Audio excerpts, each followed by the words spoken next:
News not நேயர்களுக்கு வணக்கம். வணக்கம் மக்களே. கரூர் ஸ்டாம்பேட் போன 27ஆம் தேதி நடந்திருக்கு. அப்பையிலேருந்து இப்போ நிறைய ஸ்பெகுலேஷன்ஸ் போயிட்டு இருக்கு. யார் யார் என்னென்ன சொல்றா அப்படின்றத பத்தி தான் இப்போ நம்ம டீட்டெயில்டா டிஸ்கஸ் பண்ண போறோம். கண்டிப்பா இதுல ஒரு விஷயம் நம்ம என்ன தெரிஞ்சுக்கணும்னா, கரூரில் நடந்த துயரம் ரொம்ப யாராலையுமே அதை ஜீரணிக்க முடியாது. எல்லாருக்குமே ரொம்ப கஷ்டமான விஷயம் தான். இதுல நிறைய பேர் நிறைய கருத்துக்கள் முன்வைக்கிறாங்க. ஸோ விஜய் அவர்கள் பண்ணது தப்பு கிடையாது, டிஎம்கே பக்கம் தான் தப்பு, இதுக்கு பின்னாடி ஏதோ ஒரு சதி நடந்திருக்கு அப்படிங்கிற விஷயம் எல்லாம் முன்வைக்கிறாங்க. இப்போ ரீசெண்டா என்னென்ன வந்துகிட்டு இருக்கு அப்படின்னா, டிவிகே ஐடிவிங்க சேர்ந்தவங்க ஃபுல்லா அங்க நடந்த அவங்கவுங்க வீடியோ எடுத்திருப்பாங்கல்ல, அதோட வீடியோஸ்லாம் வந்துட்டு இருக்கு. செருப்பால் அடிச்சது நேத்து செருப்பால் அடிச்ச வீடியோ வந்துச்சு. இன்னைக்கு இங்கிட்ட டிஎம்கே ஐடிவிங் சைட்ல இருந்து என்ன வந்திருக்கு அப்படின்னா, அந்த இடத்துல அவரு விஜய் பேசும்போதே சிபிஆர் கொடுக்கலாம் ட்ரை பண்ணியிருக்காங்க. அங்கிருந்து அட்டென்ஷன் இழுக்கிறதுக்காக தான் செருப்பால் அடிச்சாங்க அப்படின்ற மாதிரி எக்ஸ்பிளனேஷன் போயிட்டு இருக்கு. இதுல இன்னொரு விஷயம் ரொம்ப ஹைலைட்டா போகுது. விஜய் ஒரு வீடியோ வெளியிட்டாரு. அதுல அவர் சிஎம் சார் என்ன வேணா பண்ணுங்க, மக்களை எதுவும் பண்ணாதீங்க அப்படின்ற மாதிரி சொன்னாரு. அது வயலன்ஸை தூண்டுற விதமா இருக்கு அப்படின்னு நிறைய பேர் பதிவிட்டு இருக்காங்க. சோ ஒரு சில பேர் என்ன சொல்றாங்கன்னா, ஏன் அந்த கரூர்ல அவ்வளவு துயர சம்பவம் நடந்ததுக்கு அப்புறம் டிவிகே தலைவர் விஜய் அவர்கள் அங்க இருந்து போனாரு, அங்க இருந்திருக்கலாம்ல, ஏன் அவர் போனாரு அப்படிங்கறதும் அதற்கு ஒரு சைட்ல இருந்து பதில் வந்தது. அவர் அங்க இருக்குன்னு தான் சொன்னாரு, அதற்கான அனுமதி கிடைக்கல, அனுமதிக்காக வெயிட் பண்ணிட்டு இருந்தாரு. அங்க இருந்திருந்தேன்னா இன்னும் பெரிய கலவரம் ஆயிருக்கும், இன்னும் பெரிய பிரச்சனைகள்லாம் வந்திருக்கும் அப்படின்னு சொல்லிட்டு நிறைய கருத்துக்கள் வெளி வச்சாங்க. இந்த சைடு நீங்க சொன்னதுதான் அந்த செருப்பு மேட்டருக்கே வருவோமே. அந்த செருப்பு மேட்டர்ல என்ன சொல்றாங்கன்னா, அந்த செருப்பை தூக்கி வீசினதுக்கு அப்புறம் தான் கலவரம் ஆச்சு, பிரச்சனை ஆச்சு, அந்த செருப்பு வீசினவன் யாரு அப்படிங்கிற ஒரு கேள்வி எழுந்தது. ஒரு பக்கம் என்னன்னா, விஜய் அவர்கள் பேசுறதுக்கு முன்னாடியே நிறைய பேர் மயக்கப்பட்டு விழுந்துட்டாங்க, கூட்ட நெரிசல் தாங்க முடியாம நிறைய பிரச்சனைகள் வந்துருச்சு, கரண்ட் போயிருச்சு அப்படிங்கிற நிறைய குற்றச்சாட்டுகள் முன்வைக்கப்பட்டது. கரண்ட் அது இபி சைட்ல இருந்து எக்ஸ்பிளைன் பண்றாங்க. கரண்ட் போல எப்பொழுதுமே ஒரு வேன் வருது அப்படின்னா அந்த வேனுக்கான கரண்ட் அவங்க தான் பாத்துக்கணும். ஜெனரேட்டர் வச்சு சுத்தி உள்ள கரண்ட் போகல. ஃபர்ஸ்ட் ஒரு வாட்டி வேன் உள்ள வரும்போது போச்சு, அதுக்கப்புறமேலு கரண்ட் போகல. அந்த வேனோட ஜெனரேட்டர் கரண்ட் போச்சு. அதுவுமே அந்த இபி ரூமை உடச்சிக்கிட்டு எல்லாரும் உள்ள போனப்ப ஒருத்தர் ஆஃப் பண்ணாரு. அவரு டிஎம்கே காரருன்னு நிறைய பேர் சொல்றாங்க, இல்ல டிவிகே காரங்களே சேஃப்டிக்காக ஆஃப் பண்ணிட்டாங்க அப்படின்னு சொல்றாங்க. அது கரண்ட் போனது இஷ்யூ இல்ல. ஆனா என்ன இப்ப இன்னைக்கு ஹைகோர்ட்ல இருந்து 7 கொஸ்டின்ஸ் கிட்ட கேட்டிருக்காங்க. அதுவுமே அபிஷியலா என்ன எதுவுமே தெரியல. இந்த விஷயத்த தகவல்கள் சரியான முறையில் பரப்பப்படுகிறதா இல்ல தவறான முறையில் பரப்பப்படுகிறதான்னு தெரியல. சோ இந்த மாதிரியான 7 ரூல்ஸ் ஹைகோர்ட்ல 7 ரூல்ஸ் இன்னைக்கு வெளியே வந்திருக்கு. அதுல வரிசையா டிவிகேவோட லாயரையும் போலீஸையும் குறிச்சு கேள்வி கேட்டிருக்காங்க. சேஃப்டி கொடுக்க வேண்டியது போலீஸோட கடமை, அவங்க கொடுத்தாங்களா இல்லையா, அந்த இடத்துக்கு பர்மிஷன் கொடுத்ததுக்கான பர்மிஷன் லெட்டர் எங்க, தண்ணி கொடுக்க வேண்டியது அந்த கட்சியோட கடமை, அவங்க கொடுத்தாங்களா இல்லையா அப்படின்றது, அந்த தண்ணி கொடுக்குறாங்களா, சேஃப்டி இருக்கா, வரவங்களுக்கான bathroom usage, rest room facility இருக்கா அப்படின்னு செக் பண்ண வேண்டியது போலீஸோடது. அதெல்லாம் இருக்கா அப்படின்னு சொல்லி ஒரு மதுரை ஹைகோர்ட் கேட்கறாங்க அப்படின்னு சொல்லி ஒரு நியூஸ் வருது. இன்ஸ்டாகிராம்ல ஒரு போஸ்டர்ஸ் வருது. இது கவர்மெண்ட் அனௌன்ஸ் பண்ணிருக்காங்க அப்படிங்கிறது. இது கவர்மெண்ட் தான் அனௌன்ஸ் பண்ணிருக்காங்களா, இந்த ரூல்ஸ் எல்லாம் அவங்க தான் கொடுத்துருக்காங்களா, இது உண்மையான தகவல் தானா இல்லைன்னா யாராவது பரப்புறாங்களா அப்படிங்கிறது யாருக்குமே தெரியல. நிறைய பேர் வீடியோஸ் போடுறாங்க, நிறைய பேர் நிறைய விஷயங்கள் சொல்றாங்க. ஒரு பக்கம் டிஎம்கே தான் இதுக்கு காரணம் சொல்றாங்க, ஒரு பக்கம் மக்கள் என்ன சொல்றாங்கன்னா, காவல்துறை இதுக்கு சரியான முறையில இதை ப்ராப்பரா கைடன்ஸ் பண்ணி கொண்டு போல, காவல்துறை எங்க போச்சு, போலீஸே அங்க இல்ல, குறைஞ்சபட்ச போலீசஸ் தான் இருந்தாங்க. ஆனா கலவரம் நடக்கும்போது பார்த்தா கலவரத்துக்கு நடுவுல போலீஸ் மக்களை தடியால அடிக்கிறாங்க அப்படிங்கிற ஒரு நிறைய தகவல்கள் கொடுத்திருக்காங்க. ஆனா போலீஸ் தரப்புல இருந்து ஒரு விஷயம் வந்திருக்கு. இப்ப எனக்கு என்னன்னா, இந்த இன்சிடென்ட் பொறுத்த வரைக்கும் ஸ்பெகுலேஷன் ரொம்ப அதிகமா இருக்கு. எப்பொழுதும் இந்த மாதிரி ஒரு ஸ்டாம்பேர்டு ஏதோ ஒன்று நடக்குது அப்படின்னா அவங்க சைட்ல இருந்து ஒரு அலிகேஷன் வரும்.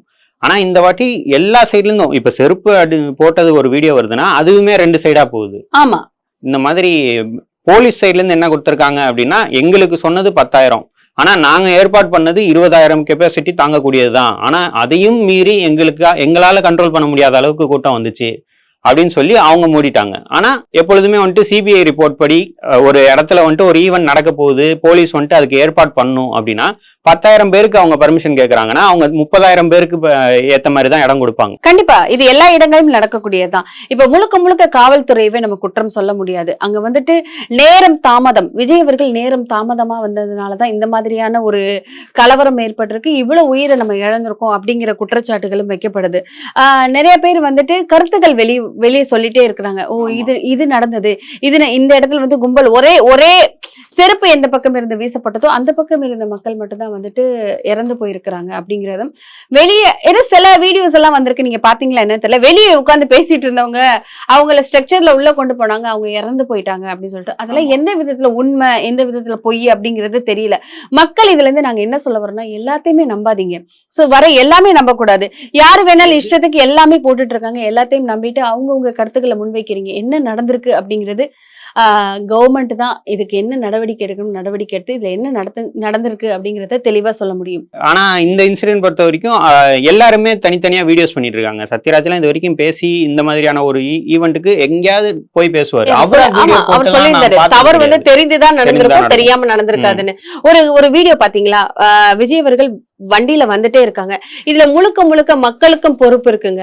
அந்த வண்டி வந்துட்டே இருக்கு, விஜய் அவர்களோட வண்டி வந்துட்டு இருக்கு, அந்த வேனுக்கு பக்கத்துல பசங்க பைக்ல வண்டிக்குள்ள வந்து விழுங்குறாங்க. சோ இந்த மாதிரியான இடையூறுகள் மக்கள் கொடுக்கும்போது ஒரு கட்சி தலைவர் ஒரு மீட்டிங்க்கு வராரு, அவர் எப்படி அந்த இடத்துக்கு நிம்மதியா சீக்கிரம் வர முடியும்? நேரம் தாமதத்திற்கு மக்களும் ஒரு காரணம்.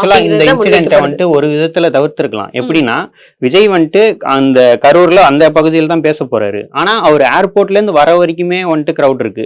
இப்போ ஒரு எக்ஸாம்பிளுக்கு நான் திருச்சி எடுத்துக்கிறேன். திருச்சியில அவர் பேசினாரு, அவர் மார்க்கெட்ல பேசினாரு, ஏர்போர்ட்ல இருந்தே அவர் வண்டி முன்னாடி கிரௌட் வந்துகிட்டே இருக்கு. நான் வந்துட்டு ஒரு ஏரியா கேகே நகர் அந்த மாதிரி ஒரு ஏரியால இருக்கேன் அப்படின்னா நான் சோசியல் மீடியால ஆக்டிவ்ல லைவ்ல வந்துகிட்டு இருக்கு டிவிகே பேஜ்ல நான் பாப்பேன், ஓகே விஜய் வந்துட்டாரு, அப்ப நம்மளும் மார்க்கெட்டுக்கு போயிடலாம் அப்படின்னு சொல்லி நான் கிளம்பி போயிடுவேன். அங்க 10,000 அவங்க கொடுத்தாங்க அப்படின்னா நான் லைவ் பார்த்துட்டு அங்க இன்னொரு 10,000 வந்துடும். இது ஒரு பெரிய மிஸ்டேக்கா இருக்கு. கண்டிப்பா. இப்ப நான் சொன்னேன் அந்த பஸ்ல வந்து விழுந்தது, அது மட்டும் இல்லாம ஒரு கூட்டமான ஒரு அரசியல் கட்சி தலைவர்கள் வராங்க, ஒரு சினிமா ப்ராப்ளம் வராங்கன்னா அந்த இடத்துக்கு குழந்தைகளை எல்லாம் கொண்டு போகணும்னு அவசியமே கிடையாது. சோ குழந்தைகள் போறேன் அப்படின்னு அடம்பிடிச்சு கேட்டாலுமே அந்த இடத்துக்கு போக கூடாதுப்பா அப்படின்னு நிறைய அரசியல் கட்சி தலைவர்கள் ஒரு விஷயம் சொல்லுவாங்க, கூட்டத்துக்கு வரக்கூடாது. ஆதவர்ஜுனா அவர்கள் கூட சொல்லியிருக்கிறாரு, அவரு பழைய அந்த மதுரை மீட்டிங்லயே சொல்லியிருக்காரு, இங்கெல்லாம் வரக்கூடாது, இந்த கூட்டத்துக்குலாம் நீ இங்கெல்லாம் வரக்கூடாது, வீட்டுல இருந்து டிவில தான் பாக்கணும் அப்படிங்கறதும் சொல்லியிருக்காங்க. சிலர் வீட்டுல சொல்லுவாங்க, ஒரு பெரிய திருவிழாவே நடந்தாலும் என்ன சொல்லுவாங்கன்னா, கடவுளை நம்ம வீட்டுல உட்காந்து பாத்துக்கலாம், கடவுள் என்னைக்கு கூட்டம் இல்லாம இருக்கும் அந்த நேரத்துல போய் நம்ம கோயில்ல பாத்துக்கலாம் அப்படிங்கறதும் நிறைய வீட்டுல சொல்லப்படும். சோ குழந்தைகளை கூட்டிட்டு வந்தது அது எல்லாரும் சொல்ற மாதிரி இவங்க மேல தப்பு அவங்க மேல தப்பு, அதை தாண்டி அது பெற்றோர்கள் மேலேயும் தப்பு, பெற்றோர்கள் மேலதான் தப்பு முழுக்க அப்படிங்கறத நிறைய தலைவர்கள் சொல்லிட்டு இருக்காங்க.